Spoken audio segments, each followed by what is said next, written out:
In this tutorial, I'm going to be showing you how to do the loop stitch. I have used Deramore Studio Baby Soft DK in the colour Mint. I'm using a 4.5mm crochet hook. This yarn does actually recommend a 3.5mm, but I always like to play around with my hook size. And of course you can use whichever yarn and crochet hook you prefer. You will need a pair of scissors and a darning needle when it comes to sewing in your ends. I'll leave everything in the description box below, so just see in this video and click show more and you'll have all of the information there, plus a link to the blog post with the written instructions and everything you need all in one place. So here is the loop stitch. This is just a really great stitch that can be used in a variety of projects, given a really unique and interesting texture, and you can adapt it by making the loops as big or as small as you like. You can also add more rows in between your loop rows to give a different kind of effect. So if you want it to look a little bit more sparse or dense like this, you can adapt that, which I'll explain in the tutorial. Before we start, don't forget to give this video a thumbs up if you do like it, share it with your friends, and also subscribe to my channel. Okay, let's get started. Okay, so to begin, you want to create your slip knot, and you can do this in whichever method you prefer. Go ahead and insert your crochet hook, and you're going to create your foundation chain. So your foundation chain can be in any width, so any multiple, it doesn't really matter because this is just a singular stitch. So you want to yarn over and pull through, yarn over, pull through, yarn over, pull through. That's 3, 4 and 5. So you want to continue this chain until you get to the width of the project that you want. I'm going to do 20 chains, a chain of 20, and then I'm just going to add one more for turning. So do your width of project that you prefer, plus an extra one for turning, and then meet me back once you're ready. Okay, so here's my foundation chain of 20, and just a reminder, I'm going to add that extra one for turning. And now we're going to start with row 1. So row 1, we're going to start with a double crochet into the second chain from the hook. Now remember, I'm working in UK terms. In the US, this is known as single crochet. So in the second chain from the hook, we're not talking about the one that's on the hook. We miss one and then go straight into here. So we'll go into that stitch, yarn over and pull through. We'll have 2 loops on the hook, yarn over, pull through both loops on the hook, and that's 1 into the next stitch and double crochet into the next one, double crochet, and you're going to work all the way along your foundation chain with a double crochet in each stitch. So go ahead, pause the video, work those double crochets, and then meet me back in just a moment. Okay, so I've just come to the end of my row 1 and we're ready to move on to row 2. We're going to chain 1 and turn our work. This chain 1 does not count as a stitch here or throughout the pattern. So this is the actual loop row that we're going to build now, and we're going to go straight into a loop stitch. Now, if you do not hold your yarn like I naturally do, which is actually like this is how you're going to need to hold it throughout this pattern, because it's this just here that actually creates the loop. Now, if you have your finger further up like this, you're going to get a larger loop. If you have it further down towards the work, you're going to get a smaller loop. That will make sense in just a moment.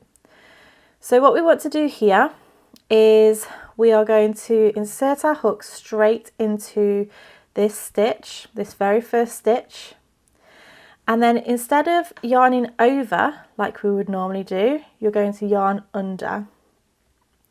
So the yarn goes underneath the stitch, and then instead of grabbing this piece of yarn here, which is towards the front of the finger, you're going to grab this back piece just here. So you're going to yarn over and pull through. You're going to pull that through the stitch. You're going to drop that loop, pinch it with your finger just to hold it in place, and then yarn over, pull through both of those loops on the hook. And there you have created the loop which is facing away from you. So I'm just going to show that again. and you want to try and keep your loop the same sort of size for each of them. It doesn't matter a huge amount unless you're, you know, lifting your finger right up for the next one. You want to keep it at relatively the same size. So you're going to go into that next stitch, yarn under, grab the back yarn and pull it through. Drop the stitch down, pinch it with your fingers, and then yarn over, pull through both of those loops. So I'll show you that again.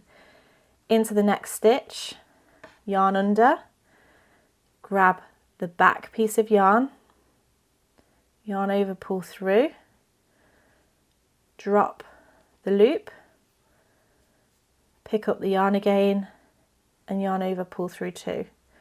So we've now made 3 loops, and this is all that you do all the way along. Once you get into the rhythm of it, it actually becomes much easier to do.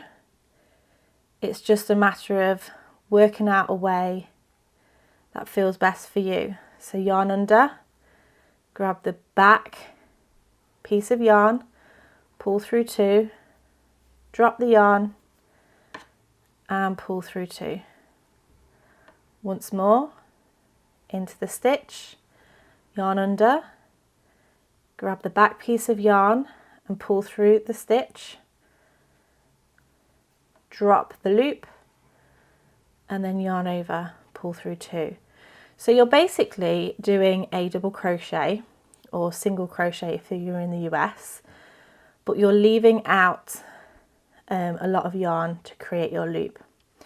So go ahead, pause the video, rewind if you need to, and don't forget that in the corner of the screen here you have settings so you can slow it down if you need to, but work this all the way to the very last stitch and then meet me back and I'll show you how to move on. Okay, so I'm just at the end of row 2 now. I'm just going to flip this round so that you can see this is where the loops have formed, which is on the front of the work.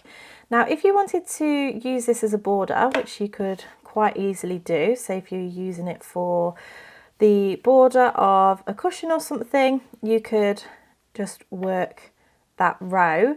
And if you wanted to make it a little bit denser so that the loops were also falling the opposite side, you could just repeat row 2 again and then fasten off.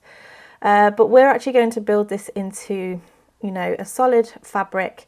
So what we're going to do now is move on to row 3. So for row 3, we're going to chain 1, turn our work, and this is super easy. We just have to be mindful of these loops. We're going to do 1 double crochet into each stitch all the way across. So remember, again, I'm working in UK terms, so this is a US single crochet. So we'll go into that very first stitch, insert the hook, yarn over and pull through. You'll have 2 loops on the hook and yarn over, pull through 2. So that's 1 into the next stitch, 2 into the next stitch, 3. You just have to be mindful of these loops and just pushing them down with your thumb as you're working through so that you're not catching into them and working through the loops. So you're going to do 1 double crochet into each stitch all the way to the end and then meet me back once you're ready. Okay, so I'm now at the end of row 3, and as I mentioned in the introduction, you can make this as dense or as sparse as you wish. I want to make a really dense fabric, so I'm just going to do 1 row of double crochet in between each of the loop rows. So I would move back on to doing the same as I did for row 2 and just alternate those. You could, if you wanted to, choose to do a half treble or a treble if you wanted to increase the space between the 2 loop rows, or you could add a few more rows of double crochet. All you would have to be mindful of is whatever you decide to do between the loop rows is that the loop row is worked with the wrong side facing. So you just have to be mindful of that. So you wouldn't be able to do 2 rows of double crochet because then the loops would be on the opposite side. So you'd have to do 3 rows of double crochet. or just one row of treble, whichever you prefer. So it's quite easy to adapt this one, but we're just going to continue to make this dense fabric. So we're basically going to repeat rows 2 and 3 over and over again.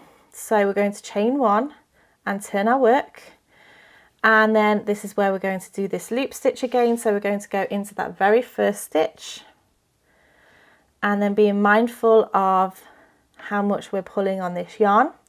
So yarn under, grab the back piece of yarn and pull through. You'll have 2 loops on your hook, drop the loop, pinch the loop, yarn over, pull through 2. And then again, insert, yarn under, grab the back piece of yarn and pull through. Now if you get this little loop here, you just need to pull on your yarn again to just pull that tight. Drop the loop, pinch the yarn and pull through, and you're just going to simply work that all the way along and repeat your rows 2 and 3 over and over again. So I'm just going to go away and build this so that you can start to see what it looks like, but please feel free to rewind the video if you need to, and I'll see you in a moment. Okay, so here we have my work now after I've built it for a few more rows, and it's just so gorgeous. It gives such a lovely feel to a project. It looks so different, and you can see here this looks really nice and dense, as if I'd have put some more rows through here, it wouldn't be quite as dense. So really adaptable as well. This is what the front looks like, and then this is the back of the work. So it's really nice and neat, just like double crochets would look. And yeah, I really love this one. It's really fun to do. So don't forget, I'm going to be leaving a link in the description box below where you can find all of the details on the blog post. So the blog post you can pin to your Pinterest board, come back to it later. You'll have all the details there, including the written instructions. But if you like this, don't forget to give me a thumbs up. Don't forget to subscribe to keep up to date with all of my latest videos, and click that bell button. And then I shall see you again next time. Bye.